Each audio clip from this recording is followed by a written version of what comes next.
Salut à tous. Hier soir, je regardais une vidéo de Psychodélique sur Thaïs Descuffon et du coup, je me suis dit que j'allais faire aussi une vidéo, mais au lieu de rester au niveau gossip comme Psycho, je vais monter un poil mon analyse. Et donc, on va regarder un petit peu Thaïs Descuffon et sa communication sur Twitter. Ça va être le sujet de cette vidéo. Je vais essayer de rester plus sur la forme et la rhétorique que sur le fond. Vous comprendrez au fil de la vidéo pourquoi. La raison principale aussi, c'est que il y a beaucoup à dire. Disons que ces tweets sont faits pour qu'on y réagisse. C'est le cœur de sa communication. Donc, je vais essayer plutôt de rester sur la forme, sur sa rhétorique, sur la façon dont elle communique, plus que sur le fond, même si je vais devoir en parler un peu. Qui est Thaïs Descuffon? Pour ceux qui ne la connaissent pas, c'est une charmante jeune fille de 23 ans, ex-porte-parole de Génération Identitaire, qui se dit faire de la psychologie des rapports hommes-femmes, masculinité héroïque, féminité positive. C'est beau quand même comme terme, comme hashtag. Bien. Donc, je répète, parce que ça va être très important pour la suite, cette jeune femme a 23 ans. Or, son public, le public à qui elle s'adresse, c'est un public justement de jeunes, principalement. Moi qui ai plus du double de son âge, vous comprenez que j'ai pas du tout le même regard sur tout ce qu'elle dit, forcément, puisque ma vie et mon expérience de vie m'ont enrichi d'autres choses. Regardons son tweet. Alors, regardons un peu son Twitter. La première chose qui me saute à l'esprit, en lisant ses tweets, c'est qu'elle fait beaucoup de listes de ce type. Comment devenir une femme de haute valeur? Être drôle, avoir le sens du devoir et des... pardon, ça c'est moi qui ai traduit, j'ai mal lu. Être de droite, avoir le sens du devoir et des responsabilités, mettre la famille en premier dans ses priorités, être attentive à l'épanouissement de son époux en devenir, être fidèle et sélective dans ses choix de relations. Bon. Forcément, pour une ancienne génération identitaire, être de droite, ça fait partie des critères. Maintenant, le reste, avoir le sens des responsabilités, mettre la famille en premier dans ses priorités, être attentive, alors, à l'épanouissement de son époux, moi je dirais attentive à l'épanouissement de sa famille, en fait, de tous les membres de sa famille, être fidèle et sélective dans ses choix de relations, ces 4 points-là, ils sont tellement génériques et qui correspondent, en fait, à tout. À toute forme de couple quelque part un peu idéalisée. Et c'est ça qui ressort en fait de sa communication, c'est qu'elle est tellement archétypale, elle est tellement générique que ça confine à l'horoscope, quasiment. C'est-à-dire qu'on peut se retrouver, même si on n'est pas dans sa ligne politique, on peut se retrouver sur les valeurs, et je mets des guillemets là-dessus, parce que pour moi ce ne sont pas vraiment des valeurs, ce sont des valeurs de PMU, en fait. On en discute au comptoir quand on est au 4e pastis. Parce que c'est trop caricatural, en fait. Alors, à ce propos, Psychodélique, je vais reprendre juste un court extrait de la vidéo Psychodélique et apporter une précision sur ce qu'il dit. La truc. Par contre, évidemment, je suis d'accord avec elle là-dessus, mais évidemment, il y a dans tout ce qu'elle dit, hein, évidemment, c'est ça qui est important. C'est ça qui est important à noter. Dans tout ce qu'elle dit, évidemment qu'il y a des contre-exemples. Évidemment qu'il y a des contre-exemples où ça se passe bien, évidemment. Mais faut voir ça de manière macroscopique. C'est ça qui est important. Microscopique, il y a toujours des contre-exemples. Mais de manière macroscopique, c'est comme le dos rond et le dos droit. Hop, je rentre pas dans cette discussion-là. Par rapport au macro et au microscopique, je comprends ce que veut dire Psycho, mais c'est mal dit. Et je vais prendre l'analogie d'une carte. Si on prend la carte européenne et qu'on essaye de parler des populations européennes, on va forcément avoir, comme on est très loin au niveau du zoom, on va avoir des généralités à l'échelle des nations. Ce qui veut dire que si on analyse les peuples européens en prenant le point de vue de l'Europe entière, on ne pourra pas parler d'un individu. Si on regarde une carte européenne, on ne peut pas voir les rues de Paris, en fait, tout simplement. Donc, le niveau de discussion, l'échelle à laquelle on est dans une discussion au niveau social en tout cas, et au niveau de l'idéologie, des idéologies, des valeurs, etc. Pour moi, c'est quelque chose qui est important à préciser dès le départ, parce que sinon, ça amène à des incompréhensions et à des quiproquos. Effectivement, si je parle des Français et que je dis que tous les Français sont des râleurs, il y a forcément des gens qui vont me dire « Ouais, mais c'est pas le cas, machin, parce qu'il y a des exceptions, il y a des gens qui sont pas râleurs. » Effectivement. Mais si je parle des Français sur les 70 millions à peu près qu'on est, forcément, je vais effacer toutes les individualités. Je vais avoir un point de vue qui va être forcément caricatural et qu'il n'y aura pas de détails. Parce que si je veux analyser la population française, 70 millions d'individus en prenant en compte les individualités, l'analyse en question, elle va durer 40 ans, et je suis pas sûr qu'il y ait un seul cerveau humain qui serait capable, justement, d'analyser finement ce détail. Donc, on va être obligé de jouer avec ces zooms-là, et de partir, je dirais, de la nation des 70 millions d'individus, puis ensuite, on va par exemple, c'est qu'un exemple, zoomer sur les hommes ou les femmes, et ensuite on va pouvoir zoomer sur une tranche d'âge, par exemple, etc. Ce qui fait que, dans une analyse, quand on essaie de réfléchir à des sujets, le niveau de zoom, pour moi, il est très important. Au moins qu'il soit clair, qu'on soit d'accord sur le principe. Or, notre Thaïs, justement, elle est à un niveau de zoom extrêmement élevé. Il n'y a pas de nuance dans ce qu'elle dit. C'est pour ça que je dis que c'est de l'horoscope à ce niveau-là. Si je regarde les autres tweets, on est à peu près dans le même niveau. Le lieu de rencontre en dit plus long sur une femme que tu ne le crois. Si tu la rencontres en boîte de nuit ou sur Tinder, attends-toi à ce qu'elle puisse être. Elle puisse être. En recherche constante de validation, attention, instable, body count élevé. Bon, forcément, elle puisse être. Déjà, d'utiliser ce temps-là, ça montre qu'elle essaye d'avoir un peu de nuance, mais dans la façon de communiquer, on va avoir quand même un parti pris énorme, qui caricature une population globale qui est plurielle de toute façon, et qui la caricature en 3 points. Recherche constante de validation, attention, instable, body count élevé. Alors, à part le body count élevé, parce que quand on va pécho en boîte ou sur Tinder, l'idée c'est quand même de pécho.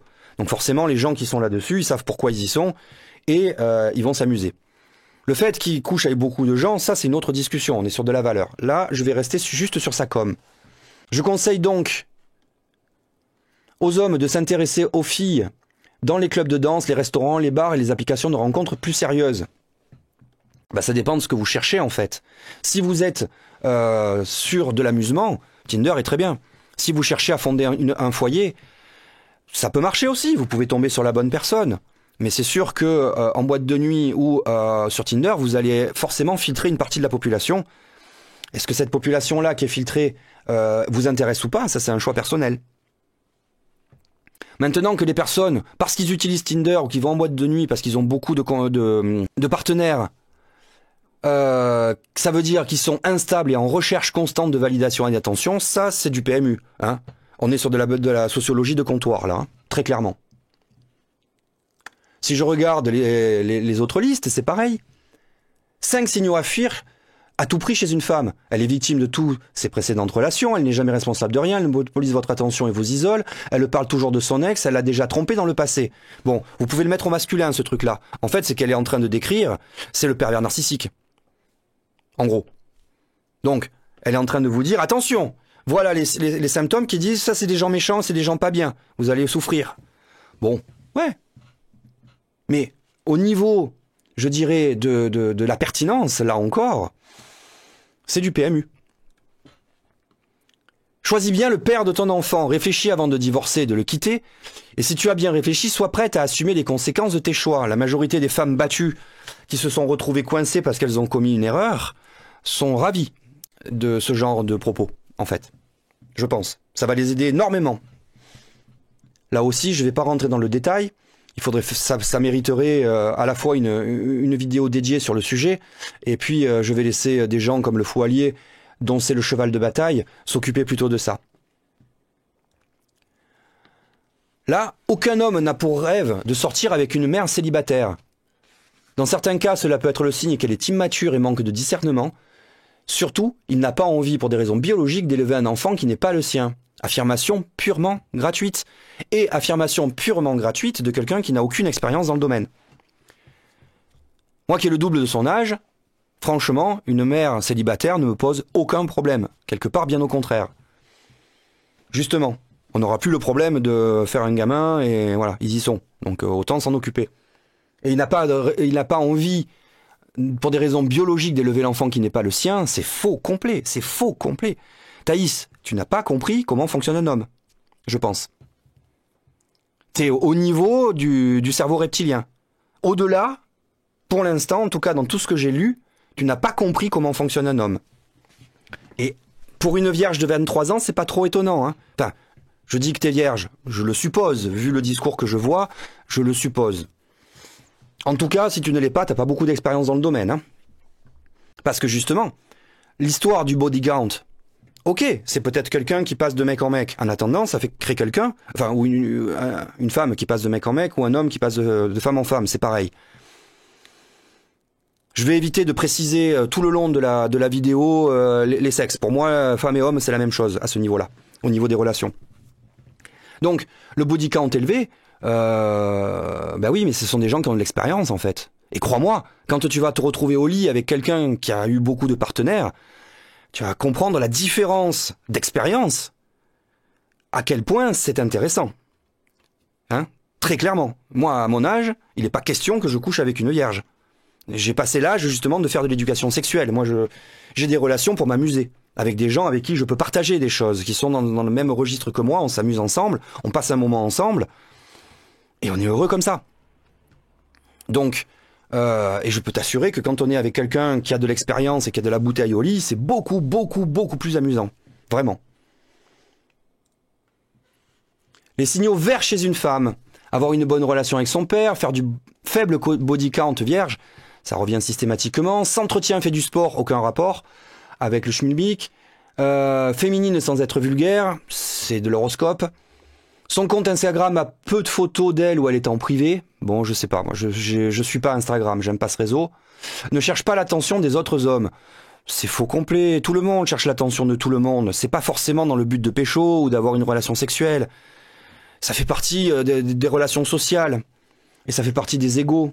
3 raisons pour lesquelles elle va s'éloigner de vous. L'affirmation est quand même... il y a de l'aplomb là. Vous lui dites que vous ne pouvez pas vivre sans elle. Vous lui donnez davantage d'attention qu'elle ne vous en donne. Vous faites tout ce qu'elle vous dit de faire. En gros, vous êtes insoumis. Ça dépend des couples. Hein. Il y a des couples où le mec est soumis et ça passe très bien parce que la femme est dominante. Et ça fonctionne. Le slut-shaming est un mécanisme de réputation redoutablement efficace et qui a été utilisé pendant des siècles pour inciter les femmes à être fidèles et se comporter correctement. N'en aurait-on pas besoin plus que jamais? Je lis la suite. Juger les comportements déviants, les pointer du doigt, s'en moquer, c'est tout ce qu'il devrait y avoir de plus normal. C'est très humain. Et ce sont d'ailleurs les femmes qui l'utilisaient plus que les autres. Alors, tu peux parler au présent, parce que ça existe encore en fonction des milieux. Maintenant, moi, ce que je dirais là-dessus, c'est que tu es en train de cautionner le harcèlement et la discrimination, voire même l'agression, quelque part. Et puis, se comporter correctement, qu'est-ce que ça veut dire précisément? Là, il va falloir être détaillé et pas faire de l'horoscope comme dans les listes précédentes. Il va falloir appuyer avec des arguments qui sont précis à ce moment-là. Parce qu'en gros, quel est ton modèle, Thaïs? Moi, de l'extérieur, de ce que je vois dans les publications et dans les vidéos, je vois 2 sources de modèles possibles de la femme. En tout cas, de l'image de la femme. Celle de la bourgeoise du 19e siècle, qui était totalement dépendante de son mari, mais qui avait du pognon, mais qui pouvait pas en faire ce qu'elle en voulait, qui devait rester à la maison, paraître bien, etc., et pondre des gamins. Et qui est un modèle qui est à peu près similaire, pour moi en tout cas, à mes yeux, c'est le modèle de la classe moyenne, de la femme de la classe moyenne américaine des années 60, avec justement les mêmes conditions, et à peu près toutes les valeurs qu'elle transmettent. Très honnêtement, c'est prêcher de la soumission. C'est prêcher la soumission des femmes à l'homme. C'est ce que je vois, d'ailleurs, c'est ce qui ressort de son discours. Mais Thaïs, très honnêtement, si vraiment tu aimes la soumission à ce point-là, fais du BDSM. Tu pourras le faire en toute sécurité. Vous savez, les milieux libertins sont des milieux extrêmement respectueux. Justement. Parce qu'il n'y a pas la sacralité du rapport sexuel. C'est juste un amusement. Donc, fais du BDSM, hein. Et allez, je fais ma petite blague de gros bof, c'est que si t'as envie que je t'initie, n'hésite pas à m'envoyer un MP. Donc, revenons quand même sur ce qu'elle nous raconte. La chose la plus importante qu'un homme ait à faire dans la vie, c'est le choix de la personne qui portera ses enfants. Il n'a pas le droit à l'erreur, ou sa vie entière sera ruinée. Et il serait misogyne qu'un homme ait des exigences? Alors, Thaïs, on est au niveau du PMU, là. On est vraiment au niveau du PMU. Qu'est-ce que c'est que cette caricature?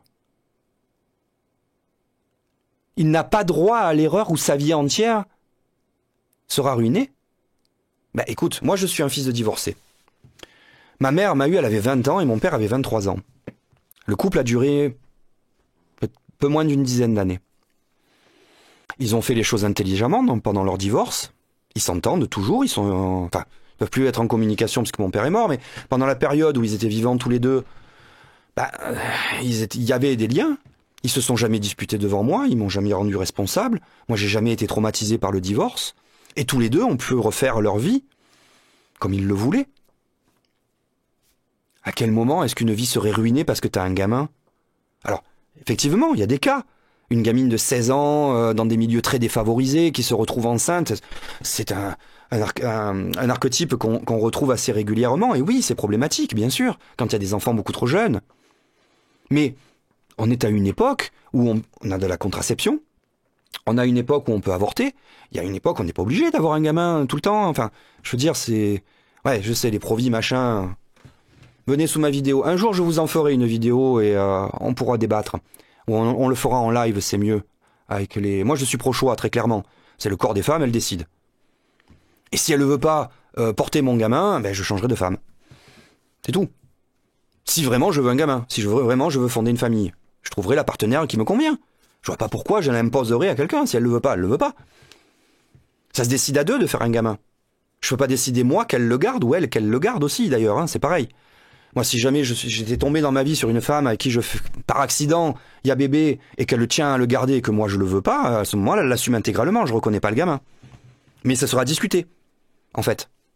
Et je connais plein de femmes qui sont des mères célibataires volontairement, qui ont fait un gamin quelque part toutes seules. Elles ont trouvé un mec pour être enceintes et ensuite elles élèvent leur gosse comme elles le veulent. Pourquoi elles n'auraient pas cette liberté-là? Pourquoi est-ce que ce serait honteux, en fait, ce mode de vie-là? Je vais même aller plus loin. Thaïs, tu es européaniste, tu es surtout sur la racialité, il faut que ce soit les blancs entre les blancs, etc.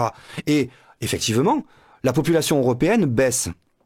Parce que nous n'avons pas suffisamment de reproduction naturelle dans le pays. Mais le niveau de reproduction, il est lié au niveau de vie. D'ailleurs, les immigrés qui arrivent en France et qui s'installent, ou en Europe et qui s'installent au bout de 2-3 générations, ils ont à peu près autant de gamins que les Français. Donc il faut de nouveaux immigrés pour que la population continue à augmenter. Si, vraiment, tu es sur la promotion de la race blanche et qu'il faut se reproduire entre blancs, à ce moment-là, ne prêche pas le modèle de couple traditionnel avec un homme, une femme et une famille. Parce qu'on n'a pas assez de gamins dans le pays. Donc à ce moment-là, il vaudrait mieux prêcher, baiser à tort et à travers et choisissez judicieusement vos partenaires. Parce qu'il faut. Pour faire des bébés, il faut avoir des relations sexuelles, c'est le principe. Et si on veut beaucoup de bébés, il faut beaucoup de relations sexuelles. J'enfonce peut-être une porte ouverte, mais pour une jeune femme de 23 ans qui explique les relations entre hommes et femmes alors qu'elle n'y connaît pas grand-chose, je veux dire, il faut le vivre. Il faut le vivre, on en reparlera dans 15 ans ou dans 20 ans en fait, quand tu auras fait des enfants, quand tu auras trouvé un mari, quand tu auras une véritable vie. Pourquoi l'infidélité féminine est plus grave que l'infidélité masculine? Alors, déjà, la question me pose problème. Pour moi, elle n'est pas plus grave. Elle peut avoir des conséquences justement qui sont plus problématiques, là je suis d'accord, et c'est en gros ce qu'elle va développer, mais pas que. Mais plus grave. Donc, pour commencer, j'ai décidé de faire ce thread pour répondre plus amplement à une objection soulevée par Marguerite Stern sous un tweet posté précédemment. Ceci n'est pas un clash, j'apprécie par ailleurs beaucoup Marguerite. Donc ce que disait Marguerite, les hommes sont davantage infidèles que les femmes, différentes sources statistiques le disent. Effectivement, j'ai trouvé aussi différentes sources statistiques qui disent la même chose, et au doigt mouillé, avec l'expérience de vie, ça me paraît à peu près cohérent. Hein, quand je vois le nombre, justement, d'adultères qu'il y a, que j'ai vu dans ma vie, autour de moi, dans les milieux professionnels, dans les milieux personnels, dans les soirées, etc. Et je pense même que les stats sont en dessous de la réalité, pour les hommes comme pour les femmes. Donc, elle dit, chère Marguerite, les enquêtes sur l'infidélité posent problème, car elles sont déclaratives. Il est donc difficile de savoir si on peut croire aux réponses des femmes, car il y a asymétrie. Un homme peut répondre oui pour frimer, une femme aura plus facilement honte. Ben, en fait, oui, avec les mœurs d'une société d'il y a 40 ans. Parce qu'avec les mœurs actuelles, justement, les femmes, elles ont plus honte de dire qu'elles ont beaucoup de partenaires. Donc du coup, les statistiques de l'infidélité, elles sont peut-être plus justes, celles qu'on a actuellement. Si on considère qu'elles disent la vérité, pourquoi pas? Il faut rappeler que l'infidélité féminine explose et qu'elle rattrape celle des hommes. Forcément, libération sexuelle de 1968, une très bonne chose à mon avis. Et c'est logique qu'elle rejoigne. Les femmes aiment autant le sexe que les hommes, en fait. L'approche est différente. Mais je connais beaucoup de femmes qui aiment le sexe simplement pour s'amuser. Je fais une petite parenthèse. Encore une fois, la population à laquelle s'adresse Thaïs, c'est une population de jeunes, très jeunes. Mais vous n'imaginez pas le bonheur que c'est de tomber sur des femmes de plus de 40 ans, expérimentées, ménopausées, où on n'a plus besoin de se prendre le chou sur toutes ces histoires-là. On est juste là pour profiter l'un de l'autre, s'amuser, passer du temps ensemble. Vous pouvez pas savoir comme c'est bien. Je vous assure, hein. Je vous assure, à 20 ans, on dort sur la béquille tous les soirs, en tant que mec. À 40, ça arrive aussi. Mais qu'est-ce que c'est détendu, qu'est-ce que c'est cool. Bref, je reprends. Un homme infidèle ou une femme infidèle commettent le même acte, mais avec des conséquences différentes. Là, je suis assez d'accord. Si une femme tombe enceinte après une infidélité, il peut arriver que le mari cocu finisse par élever l'enfant d'un autre. La plupart du temps, il se tire, hein, surtout chez les jeunes. Si elle décide de le garder, très couramment, le mec, il se barre. C'est la différence cruciale entre un père et une mère. La mère sait toujours que son enfant est le sien, j'espère. Et pour cause, hein. Le père ne peut jamais être sûr à 100%. Bah, maintenant, si, avec un test de paternité, puis il y a quand même quelques signes génétiques, hein, des traits qu'on retrouve, qui lèvent quand même pas mal d'ambiguïté, quoi. L'infidélité féminine cause beaucoup plus de dégâts. Alors ça, je sais pas, en termes de dégâts. Et d'ailleurs, la majorité des femmes pensent que l'infidélité féminine est plus grave que l'infidélité masculine. Alors, le graphe en question, j'ai pas la source, je sais pas d'où il vient. Pour moi, il n'a pas de valeur. Je ne suis ni communiste ni complotiste. Ah ben, heureusement que t'es pas communiste, t'es porte-parole de Génération Identitaire. Il y a besoin vraiment de le préciser. Donc je ne crois pas que ça s'explique par la misogynie intériorisée, simplement l'adaptation à la réalité biologique. Est-ce qu'il faut donc condamner uniquement l'infidélité féminine et laisser faire l'infidélité des hommes? Non, pas nécessairement. Pas nécessairement. Ça veut dire qu'il y a quand même un cadre où on peut. Je défends la monogamie et donc la fidélité. D'accord? Mais pas nécessairement. Mais je rappelle une chose, une société qui laisse l'infidélité féminine exploser détruit toute confiance entre ses membres. Car aucun homme n'est sûr qu'il est en train d'élever ses propres enfants. Et où est le problème? Il y a des peuplades dans le monde qui élèvent les enfants à l'échelle de la tribu. Et ça pose absolument aucun problème. Le modèle de parentalité que nous a imposé la chrétienté, en fait, depuis 2000 ans, ce modèle-là, il n'est pas forcément ultime. C'est pas forcément une valeur absolue. Il y a d'autres façons de fonctionner en société. Et des façons qui fonctionnent bien, sans déviance. Enfin, le principe de déviance aussi, c'est une question de morale. Ce que certains voient comme déviant, d'autres le verront peut-être comme quelque chose de normal. La seule chose qui est réellement importante là-dedans, c'est adulte et consentant. Ça, c'est pas discutable. La différence de traitement entre l'infidélité des hommes et des femmes n'est pas un deux poids deux mesures, c'est une réponse rationnelle. Ah mais c'est juste une organisation, en réalité matérielle. Les femmes paient plus cher parce que les conséquences de leur infidélité ne sont pas sentimentales. C'est le début de la fin pour la civilisation.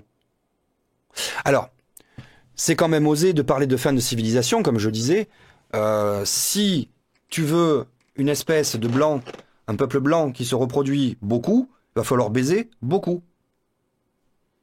Et donc, va falloir changer ton point de vue sur les relations hommes-femmes.